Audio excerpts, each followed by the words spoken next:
After years of being used by my chosen family, I cut off my ex-best friend and her guilt-tripping mom. 2 months of silence later, her brother shows up at my job, begging me to come to her baby shower. I just laughed. I was still grinning when I walked through the rusted sliding door of the warehouse. You had to yank it a little to the left, or it stuck halfway. That door had never worked right, but I loved it. Just like I loved that weird leaky loft we all called home. A bunch of half-broke artists sharing paint, space, and rent. At least that was the dream. My name's Callista. I'm 32. I live in Cincinnati, and for the last 6 years, I've been part of a bohemian art collective in an old converted warehouse. Muralist, tattoo artist, sometimes sculptor when I get bored. The place was gritty, loud, always too cold or too hot, but it was ours. I had a white envelope in my coat pocket, $10,000, a grant from the Sinclair Foundation, one of the biggest arts groups in the region. They picked me from over 200 applicants. The email came that morning, and I nearly cried reading it. Not because I needed the money, though God knows I did, but because for once someone saw the work. They saw me.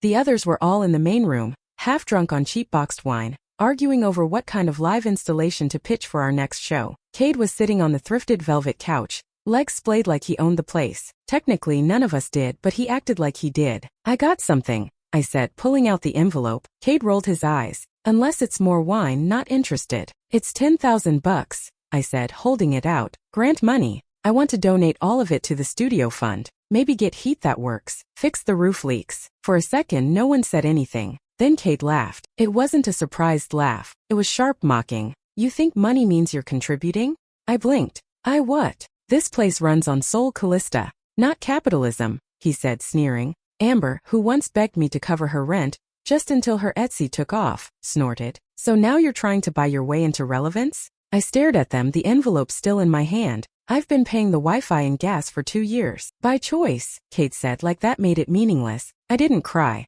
I didn't yell. I just turned, walked down the narrow hall to my studio, and opened my laptop. Logged into the group's bank account. I had full access, though no one really remembered that anymore. I moved the autopays back to their names, shut off the electric and internet accounts, all under mine, locked them out of the digital gallery, the one I built from scratch. Then I picked up my sketchbook and left. No drama, just silence. Let them build their utopia without my filthy, capitalist soul. They must have figured it out pretty quick. The power cut out the next morning around 9. No warning, no flicker, just gone. Cade was mid-livestream, some performative nonsense where he stared at a mirror in silence for 2 hours while ambient whale noises played. It cut right as he whispered something dramatic like, "The void speaks through me." I would have paid to see his face. The text started not long after. First Amber, "Hey, do you know if there's an outage in the area?" Then Jordan, "Cal, did you forget to pay the electric again?" Funny how quickly they remembered my name when something stopped working. I didn't reply. The studio was chaos now, or so I imagined. No Wi-Fi,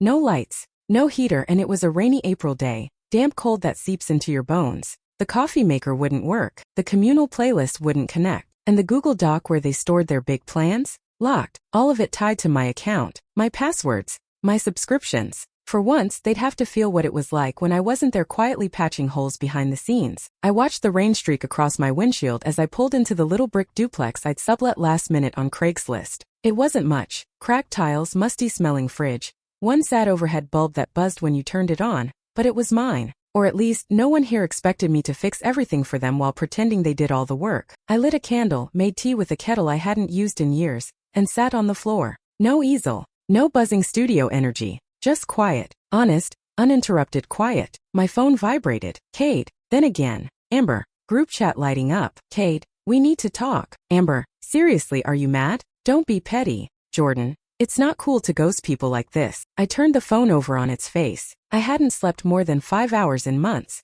Always up late fixing someone's submission file. Editing a grant application Cade forgot to spell check. Reordering supplies that magically disappeared without anyone admitting it. My body had forgotten how to rest. That night I slept 12 hours straight. No alarms. No roommates banging on the bathroom door. No passive-aggressive post-its about communal chores. Just a warm blanket, a dark room, and the kind of peace I hadn't realized I was starving for. Let them figure out what soul looks like without electricity. It was a Wednesday afternoon when they showed up. I'd just finished rinsing my brushes in the kitchen sink. I was working on a piece for a friend's pop-up show. Nothing serious, just layered ink and texture experiments. I didn't hear the knock right away over the hum of the fan. But when I peeked through the peephole and saw Cade's denim jacket and Lila's red beret, my stomach dropped. I didn't want to open the door. I did anyway. Lila didn't wait for an invitation. She breezed in like it was still the old days, looking around with faux curiosity. "So this is where you've been hiding," she said, voice syrupy and sharp. Kate stepped in behind her, arms crossed, eyes scanning the room like he was doing inventory. "Cozy," he said.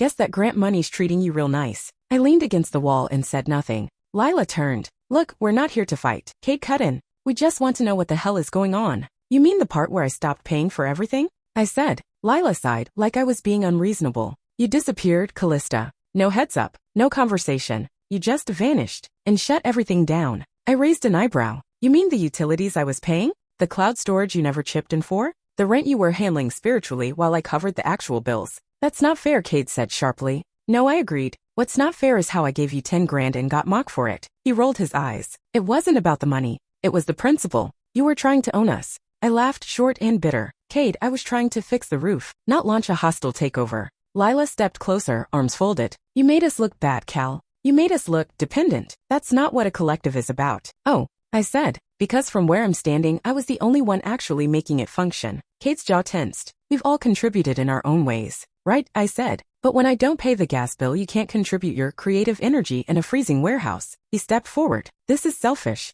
You got your little grant and now you're acting brand new. What happened to being part of something bigger?" "Exposure doesn't pay rent," I said, voice flat. "Or respect." They stared at me, and I knew that line hit. Lila scoffed. "We thought you'd use that money for the collective. We even talked about the 3D printer." My jaw tightened. "The one that costs 15 grand? You were hinting that I should cover it." "You said you'd always support the group," Kate said, and there it was, the guilt card, slapped down like a royal flush. I opened the door. "We're done here." Lila hesitated. "If you leave it like this, we'll have no choice." "To what?" "To tell the truth," Kate said. "About how you turned your back on the people who made you." I looked at them, the panic under the bravado, the fear of losing their leverage. "You mean the people who drained me for years and called it community?" They didn't answer. I shut the door. This time I locked it. 3 days later, I got the letter. Folded in thirds, slid into a reused envelope, probably grabbed from the bottom of the studio's mail bin. The handwriting on the front was Kate's, all caps, sloppy and self-important. Inside, the note was typed. "Of course, the collective has voted to formally expel you unless you return and issue a public apology for your recent behavior. We hope you'll choose the path of reconciliation and rejoin the community you helped build. Deadline, Sunday." I read it once, then twice, and then I laughed so hard I had to sit down on the edge of my mattress. Expel me? Like it was a school club? Like we had bylaws and a constitution? They forgot I was the one who registered the domain name, the one who signed the lease, the one who filled out the nonprofit paperwork in the first place because Cade said legal forms gave him spiritual claustrophobia. They forgot, or they hoped I had. Instead of replying, I made a post. Simple, honest, just a square white background with black text, uploaded to my art page around 6 p.m. "Hey folks, just a quick note to say I've officially left the collective. I'm focusing on solo projects moving forward. Appreciate everyone who supported my work these last few years. No drama, no names, just clean closure." Within an hour it had over 200 likes, then 500, then comments started rolling in. "Good for you, Cal. That place always felt off. We were wondering how you lasted so long with them. You deserve peace and credit, finally." And then the DMs, quiet ones, from people I hadn't heard from in months, from clients, from other muralists, from artists who'd left the collective quietly without a post or a scene, just disappeared when it got too heavy. "We were worried about you." I sat on the couch in my tiny living room, staring at the screen, unsure how to feel. They weren't just empty likes. People had seen more than I realized. People knew. I thought I'd been invisible. Turns out I'd just been drowned out. Kate's message came around midnight, a paragraph full of passive aggression. "Wow, classy. Broadcasting your ego trip to the world. Hope the validation keeps you warm." I didn't reply. I didn't need to. The warmth I had now came from somewhere else. From truth, from freedom, from the quiet hum of people rooting for me who didn't want anything in return. It started with a call from Lila. I let it ring twice, thinking it was a mistake. Then I saw her name again, lighting up my phone with that same soft pink profile photo she hadn't updated in years. I didn't want to answer. I did anyway. Her voice cracked the moment she spoke. "Callista, please don't hang up." I didn't say anything. Just let the silence stretch. "I know you don't owe us anything," she said, and already I knew what this was. Her tone was syrupy, brittle at the edges. "But the studio, we're about to lose the lease." I sat down slowly. "You're kidding." "No," she said, like she'd rehearsed the heartbreak. "We're 3 months behind. Cade was supposed to handle it, but he got overwhelmed. And now the landlord says we have until next week or we're out." I didn't say anything. She kept going. "It's bad, Cal. Like we might have nowhere to go. Everyone's panicking. We don't even have Wi-Fi to reach out for help." I closed my eyes. It was happening again. 2 years ago, almost to the day, they told me the same thing. Claimed the landlord was kicking us out. I drained my savings to cover 2 months of back rent. Cried in the shower afterward because they acted like I was dramatic for needing time to recover financially.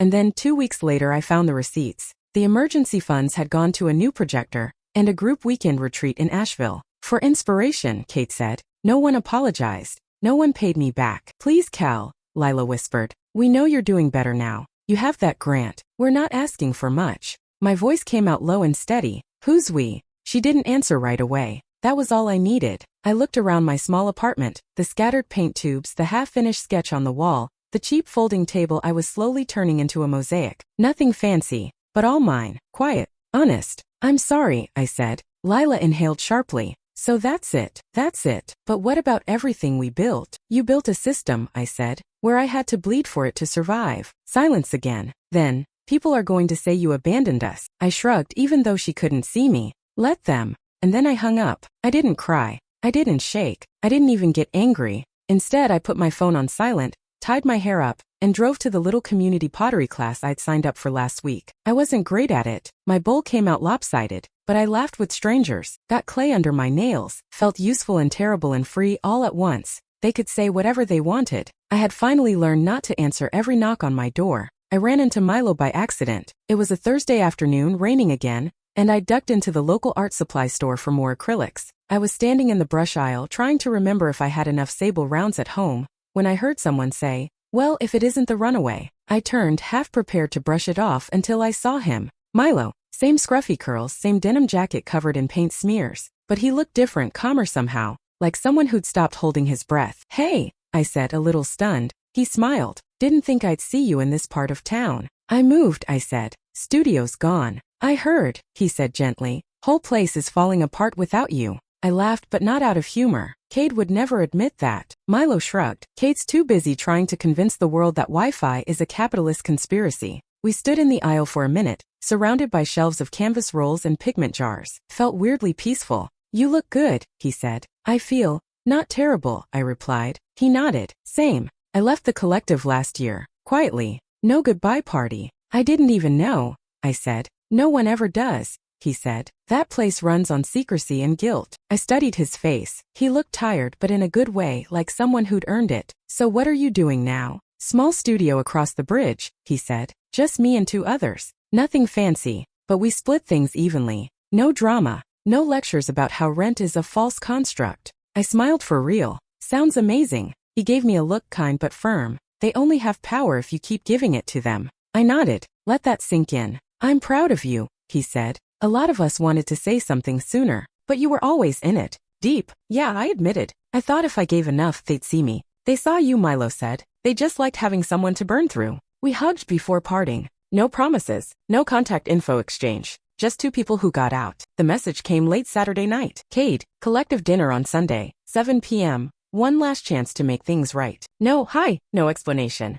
Just a sentence that dripped with bait. I stared at the screen. I didn't reply. By morning, there were 2 more follow-ups. Lila, please come. Let's just talk. We all miss you. Cade again. Don't make us the bad guys, Callista. Just show up. I knew it was a trap. Every word reeked of performance, like they'd already decided what would happen, and they just needed me to play my part. But some part of me, the stubborn, curious part, wanted to see it through. Not to make peace. Not for closure even. Just to witness what desperate looked like in their language. So I went. The warehouse looked smaller than I remembered. Maybe it was the dim light, or maybe it was the clarity that came from distance. The painted walls were fading, tags from old shows half scrubbed off. The air smelled like burnt incense and mildew. Inside, the lights were low and too warm. Everyone was already seated at the long table in the main room, the one we use for meetings and meals and late-night debates about purpose. They'd set it with mismatched plates and candles. It almost looked beautiful. Almost. Too perfect. Too rehearsed. Lila stood up when I walked in, arms open. Hey, you came. I nodded, didn't return the hug. Kate gestured to an empty chair at the end. Have a seat. I did, but I didn't touch the food. I just looked around the table. Amber, Jordan, even Mason, who rarely showed up sober. All watching me like something delicate, like I might bolt or explode. Thanks for coming, Kate said, hands steepled in front of him. His tone was calm, patronizing, the faux therapist voice he used when trying to look above it all. We wanted to give you space to express whatever you've been holding in, Lila added. I tilted my head. You mean besides shutting off my utilities and calling me a capitalist parasite? Awkward chuckles. No one denied it. We were all hurt, Kate said. But we also know community isn't easy. It takes forgiveness. Unity. I bit back a laugh. There it was, the speech. The narrative where I was the one who betrayed them, not the other way around. We're giving you a chance, he said smoothly, to come back. All you have to do is own your part. I looked down the table, at their expectant eyes, civil smiles, the kind people wear when they've already made a decision about you. I didn't say a word. Not yet, but I felt it, the tension in my chest flattening into resolve. They were still playing the same game. But this time I knew the rules. I let them talk first. Cade led the charge, of course. He stood up halfway through dinner like he was delivering a TED Talk, swirling a glass of red wine he probably didn't pay for.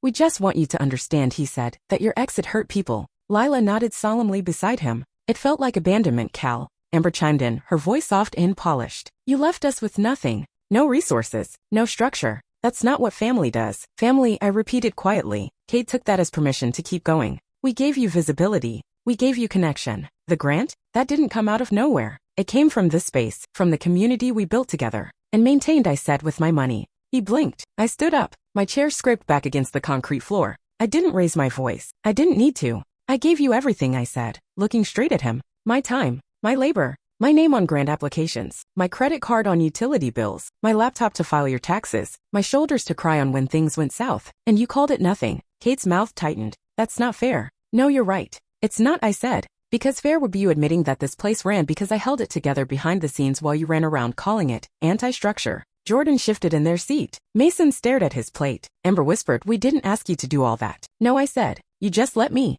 I pulled the envelope out of my coat pocket. The same one I'd brought the grant in weeks ago. But this time it held something else. Flyers for my new solo project. A shared mural and workshop residency. Funded, titled, scheduled. I used the grant, I said, to launch a community art program. Real community. Not one that's held together by whoever gets guilt into doing the dishes. Lila's smile cracked. You're really doing this? Next month, I said. I already have sponsors. Kate stepped forward, voice rising. So that's it? You're selling out? Going mainstream? I turned to him. You made fun of me for trying to keep the lights on. And now you want to shame me for building something real. He didn't have a comeback. I looked around one last time. At the table full of people who'd claimed to be a family, so long as I stayed small enough to be useful. This dinner, I said. It's not an olive branch. It's a PR stunt. Cade opened his mouth, but I was already walking away. No more begging. No more waiting to be seen. No more pulling their weight while they held up signs that said unity and sacrifice. As I reached the door, I heard Cade say something low and venomous. You'll regret this. I stopped, hand on the knob, then turned back and smiled, calm, clear, done. I already don't. And I left. This time, nobody followed me. Weeks passed. I stopped checking their social pages, stopped wondering what they were saying about me. I poured all my energy into the residency project. A small community center on the east side had offered me their back wall and a weekend workshop series for teens. Nothing fancy, but it was steady, meaningful work. Honest. One morning I came back from painting to find a voicemail on my phone. Unknown number. The kind that still made my stomach clench just in case. I played it. Kate's voice. Flat. Bitter. We're dissolving the collective. Guess you got what you wanted. That was it. No hello. No goodbye. Just a cheap little jab wrapped in fake finality. I didn't replay it. I didn't save it. I just deleted it with one swipe and let the silence come back. It didn't hit me all at once. Not in some dramatic, full-circle movie moment. It was slow, like watching ink settle in water. The quiet, the way my apartment stayed warm without a fight over the thermostat. The groceries I bought just for myself. The walls slowly filling with canvases and color. Things that were mine, not group-approved or crowdsourced. There were no post-its with vague reminders. No collective calendar demanding my Saturdays. Just a growing pile of sketchbooks, a half-finished sculpture on my coffee table, and an inbox full of messages from people asking when the residency would expand. I didn't smile all the time, but I wasn't holding my breath anymore either. One afternoon, I stepped back from the wall I'd been painting for 2 hours straight, fingers cramping, paint splattered up to my elbows, and I realized something. I hadn't thought about them in days. Not Cade, not Lila, not the warehouse, and it felt like breathing. The collective was gone. Imploded under the weight of its own mythology, and I was still here, still working, still making, free. A full year passed. The mural project turned into something bigger than I'd planned. Local schools started reaching out, asking if I could do pop-up workshops. One even invited me to speak on a panel about accessible art. My days filled up, but in a good way, not in the I'm drowning but smiling way I used to live. Then, one afternoon, I was cleaning out my inbox, deleting old threads, receipts, gallery spam, when a message popped up from Lila Parker. Subject, hey. Sent, 12:03 p.m. Hey, I left the collective a few months ago. I've been thinking a lot about what you said. I just wanted you to know. I get it now. I really do. That was all. No apology. No request. Just a vague olive branch dipped in nostalgia. I stared at it for a long time. There was a time when I would have grabbed it, Replied right away. Offered to meet up, to talk it out, to give someone a second, third, fourth chance just because they said the right words. But not now. I didn't delete the message right away. I just closed it, let it sit where it landed. Some doors don't need to be slammed shut. Some you just leave alone and let time seal them on its own. I picked up my sketchbook from the table, the one with paint-smeared edges and coffee rings from too many late nights, and flipped to a blank page. My hand moved before my brain did. A swirl of lines, curves, color. No audience. No vote. No approval required. Just me. Outside, the sun had shifted, pouring light through the slanted blinds, casting long shadows across my living room floor. The kind of light that made everything feel still and good. I didn't respond to Lila. Not because I was angry. Not because I wanted revenge. But because I didn't need to explain myself anymore. I didn't need to fix what wasn't mine to fix. She had her path. I had mine. And for once, that was more than enough.